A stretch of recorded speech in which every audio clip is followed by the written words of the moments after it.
Sahih al-Bukhari 841. Narrated Abu Ma'bad. The freed slave of Ibn Abbas told me, in the lifetime of the Prophet, it was the custom to celebrate Allah's praises aloud after the compulsory congregational prayers. Ibn Abbas further said, when I heard the dhikr, I would learn that the compulsory congregational prayer had ended. Sahih al-Bukhari 842. Narrated Ibn Abbas. I used to recognize the completion of the prayer of the Prophet by hearing takbir. Sahih al-Bukhari 843. Narrated Abu Huraira. Some poor people came to the Prophet and said, the wealthy people will get higher grades and will have permanent enjoyment, and they pray like us and fast as we do. They have more money by which they perform the Hajj and Umrah, fight and struggle in Allah's cause and give in charity. The Prophet said, shall I not tell you a thing upon which if you acted you would catch up with those who have surpassed you? Nobody would overtake you and you would be better than the people amongst whom you live except those who would do the same. Say Subhanallah, Alhamdulillah and Allahu Akbar 33 times each after every compulsory prayer. We differed, and some of us said that we should say Subhanallah 33 times and Alhamdulillah 33 times and Allahu Akbar 34 times. I went to the Prophet, who said, say Subhanallah and Alhamdulillah and Allahu Akbar all together 33 times. Sahih al-Bukhari 844. Narrated Warad. The clerk of al-Mughira bin Shubayh, once al-Mughira dictated to me in a letter addressed to Muawiyah that the Prophet used to say after every compulsory prayer, La ilaha illa Allah wahdahu la sharika lahu, lahu al-mulku wa lahu al-hamdu, wa huwa ala kulli shay'in qadir. Allahumma la mani alima atata, wa la muta alima manata, wa la yanfayu dal jadi minka el jad. There is no deity but Allah, alone, no partner to him. His is the kingdom and all praise, and omnipotent is he. O Allah!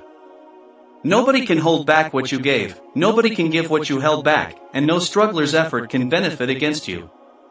And Al-Hasan said, Al-Jad means prosperity? Sahih al-Bukhari 845. Narrated Samura bin Jundub.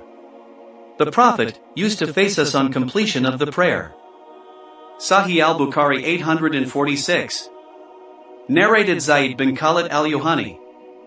The Prophet led us in the far prayer at Hudaybiyah after a rainy night. On completion of the prayer, he faced the people and said, do you know what your Lord has said, revealed? The people replied, Allah and his apostle know better. He said, Allah has said, in this morning some of my slaves remained as true believers and some became non-believers. Whoever said that the rain was due to the blessings and the mercy of Allah had belief in me, and he disbelieves in the stars. And whoever said that it rained because of a particular star had no belief in me but believes in that star. Sahih al-Bukhari 847. Narrated Anas bin Malik. Once the Prophet delayed the Isha prayer until midnight and then came to us. Having prayed, he faced us and said, the people had prayed and slept, but you were in the prayer as long as you were waiting for it. Sahih al-Bukhari 848. Narrated Nafi. Ibn Umar used to offer prayers, nawafil, at the place where he had offered the compulsory prayer. Al-Qasim bin Muhammad bin Abi Bakr did the same. The narration coming from Abu Huraira, from the Prophet, forbidding the Imam from offering prayers, optional prayer, at the same place where he was offered the compulsory prayer is incorrect.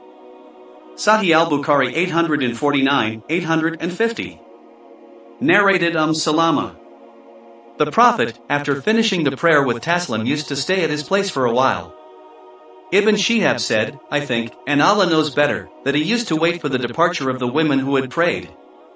Ibn Shihab wrote that he had heard it from Hind bin al-Harith al-Farasiyya from Salama, the wife of the Prophet. Hind was from the companions of Salama, who said, when the Prophet finished the prayer with taslim, the women would depart and enter their houses before Allah's apostle departed.